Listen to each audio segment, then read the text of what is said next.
Hey, what is going on, guys? It is Young here, and today I'm back in another Fortnite video. And today's video, I'm going to be talking about how I warm up in Fortnite, and I'm going to be talking about how I warm up my building, warm up my accuracy, and just everything in between. And before we get into the video, I have a V-Buck giveaway. If you guys want a chance to win some free V-Bucks, all you need to do is to drop a like on this video, make sure you guys subscribe to the channel, turn on my notifications, and leave a comment down below of your Xbox gamer tag, PSN gamer tag, or Epic account. And as well, make sure you guys have me supported as a creator on the item shop. All you need to do this is go to the item shop, hit X, type in Young Humor. That's all you have to do, and you will have me added and supported as a creator. And alright guys, let's go right to the video. Alright, so in this video, I want to talk about exactly how I warm up in Fortnite. And honestly, I'm one of those players that takes me an hour to warm up, and I'm not even lying. Like, for the first hour that I'm playing, I'm just missing every single shot. The buildings are kind of sloppy, and just everything doesn't seem to go my way. But eventually, my builds started going right, my edits started going right, and I'm playing a lot better in my games, dropping higher kill games, just dominating in Fortnite, and just playing really well. So here I'm going to show you guys what I do to warm up that makes me play my best and helps me play my best the quickest. So like most of you guys do, I hop in creative right away, and you can go to your world, you can make a world, but this is the warm-up course that I'm going to be using. It is Mongrel's course, and the code is right above the name. You guys can see it in the video, so just pause the video if you guys want to use this editing course. It's really good. It doesn't cover everything, but it does cover a lot of things that you would use in games, so it is very good. And the good thing about creative worlds is there is a timer, so you can see how fast you're doing these, and you always want to try to improve, get better times. But when you're warming up, it doesn't really matter. You're going to be messing up a ton. So here is just me going through the editing course, and I'm not going to edit anything out. I messed up quite a few times, I'm not going to lie, because that's what you're going to do when you first start out. You're going to be messing up a few builds. It's going to take you a little bit of practice to get everything down. And when I go to warm up in Fortnite, the main things that I focus on is just building and editing. And I'm going to talk about a little bit later why I don't really warm up too much when it comes to aiming, and just different ways that I warm up when it comes to that. Because when it comes to warming up your aim, it really doesn't do you too much good just practicing in creative. I guess it could help a little bit, but at the same time, it's not the same as in-game. And when you go into a game, when you're fighting different players are going to be moving around a ton, and when you're practicing aim and creative, a lot of times after you do the course a few times, it's going to be muscle memory. You're going to know exactly where the targets are. If you're doing a course, or you kind of go around, so it's going to be easier and easier, and you're not really going to improve too much. So when it comes to practicing aim, usually I just hop into a solo and just practice my aim there. So what I do first is I just practice my building, my editing. And then once I feel like I'm doing pretty good, then I'll hop into a solo and practice my aim a little bit. And the reason why I like solos a ton when it comes to practicing your aim when you're warming up, because in solos you can play exactly how you want. You can play your playstyle, you can go tilted towers if you want, or you can play a little bit slower, go to the corners of the map. So in solos, the thing I really like is you can play exactly how you want, and it's not going to mess you up at all.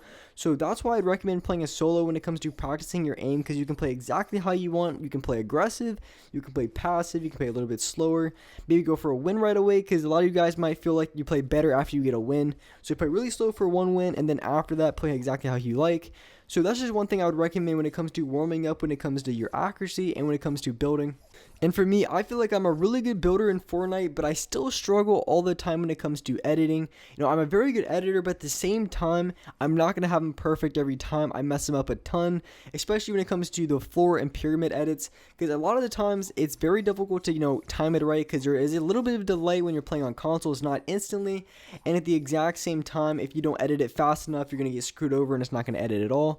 So it can be a little bit more difficult to edit on console. So getting this down as consistent as possible is very important, because when it goes into an actual game, you're going to be getting shot from multiple directions, and you're going to have to make the edit quick, because if you don't make it quick, then you're going to get absolutely destroyed from your back or from your side. And to be honest with you guys, I would say the worst edit for me is stairs. It can be a little more difficult because I have to drag it from one side to the other, and if I mess it up a little bit, then I'm not going to be able to edit it at all. Because there's a few times where I can have a few good stair edits, but then I'm going to keep messing it up. And as you guys can see when I go for the edits down here, that I'm going to keep messing it up. I had a pretty good run here. I was doing it pretty quickly, and then I mess it up. So honestly, stair edits for me are the most difficult, because there's a lot more action to it. And when it comes to something like pyramids or with the floor panels, all I have to do is just edit one square, and it's going to give me the edit that I need. But with stairs, I have to click, and then I have to drag it all the way across. So there's a lot more that could go wrong when it comes to stair edits. So for me, stair edits are definitely something that I need to keep practicing, because I'm not the best at it.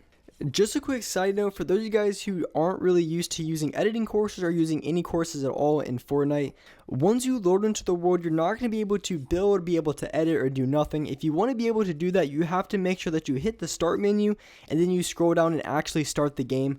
Otherwise, you're not going to be able to build, not going to be able to edit, or overall just not be able to do anything in the course. So if you guys are new to creative or don't really use it at all, you have to make sure you do that every single time that you want to start. And that goes if you already ran the course and you want to do it again, all you have to do is just hit end game, and then once you hit end game, it's going to reset everything, and then to start it again, just hit start game, and that's going to reset everything, and you're going to be able to run it again. And at this part of the course towards the end, it gets a little bit more difficult, and honestly, this edit right here gets me all the time, because you have to edit the two squares, then you have to go up, you have to reset the edit, and then also flip it at the exact same time. So you edit the two squares, you jump up, you reset the edit, and then you hit the other two squares to flip it. So this could be a little bit more difficult, and trying to do it quickly on the sensitivity that I'm playing on, a 0.65 on both, it can be a little bit more difficult because I'm trying to move back and forth really quick. So this edit for me definitely is a little bit harder. And this is towards the end of the editing course. At the very end, you're going to have to go through this open area where you're going to get shot RPG'd. And honestly, it's way too hard, especially for me when I'm on console, because I don't have that fast of a building sensitivity. So I'm not going to be able to build around me all the time very, very quickly. If I was on a max sensitivity, then of course I could do it. But on the sensitivity that I'm on, I'm not going to be able to do it. So I'm not going to lie, I cheat a little bit. I think everyone on console does, because I think you're supposed to build the walls all around you. Like, you go in here, you're supposed to build all around you, and then you put the floor above you, and I think you're supposed to put a pyramid above you.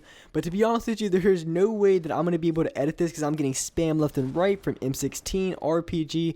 So at this point, I'm like, screw it, I'm just trying to get through it, because it is really, really difficult, and I don't even know if it's possible on the sensitivity that I have to actually do it legitly through. And then that will be the end of the editing course, and once you go through the last wall, you jump on the timer, and you're going to see your time. I had like 4 minutes and 40 seconds that time. It really isn't that good. And as well, I've had a lot better times, but this is pretty much a one take, just give you guys a raw uncut of me just going through the editing course. And then after you're done with the editing course as well, you can go outside and practice 90s, which usually what I do instead of just having to back out and then loading up my creative. I'll just go outside, practice my 90s a little bit, or pretty much go here and practice any edits that I feel like I need to improve on. Maybe I could practice stair edits, I could practice pyramid edits, I could practice floor edits, I could practice doing 90s the opposite way. So there's definitely a lot of things that I can practice out here instead of just having to load up my creative.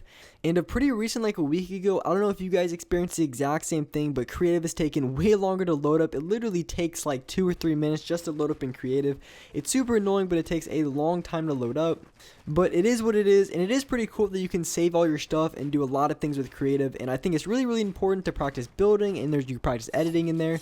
So there's a lot of stuff that you can do in creative, and that's where I would start when it comes to warming up in Fortnite. And then of course, like I said earlier in this video, after I practice my building, my editing, and I feel like everything's good to go, then of course I'm going to be hopping in a solo and just practicing on my aim. So I think those are the 3 main things that you guys should definitely practice when you're warming up in Fortnite, is building, editing, and aiming.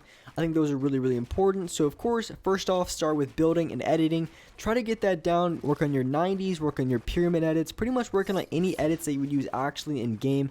Because a lot of things I can do in creative that I would never do in games because the amount of mats that it would take, and it just really isn't smart, because if I ever mess up on it, I'm going to get absolutely lasered.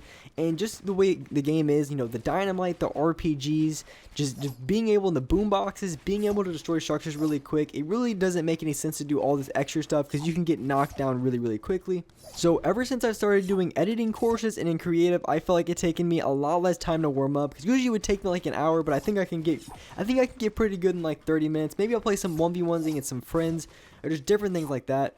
But this course is really, really good, and pretty much one of the only courses that I have on my creative. And if you guys know of any really good courses that I should try out, definitely let me know. Leave a comment down below and just give me the code for it, and then tell me what it's for. If it's building, maybe an aiming course, or if you guys have any other courses that you guys want me to try out, or you guys think that are good, just definitely let me know in the comments, and I will check them out for sure. And with that being said, that's all for this video. Hope you guys enjoyed this video. Hope this video helped you guys. And if you guys could, drop a like on this video. Make sure you guys subscribe to the channel if you haven't already. And just a quick update, I just hit 80,000 subscribers a day or 2 ago. So that's really, really cool. I should be hitting 100,000 subscribers in about 2 months or so. So make sure you guys keep supporting my videos. I really do appreciate it. And alright guys, I will see you next video.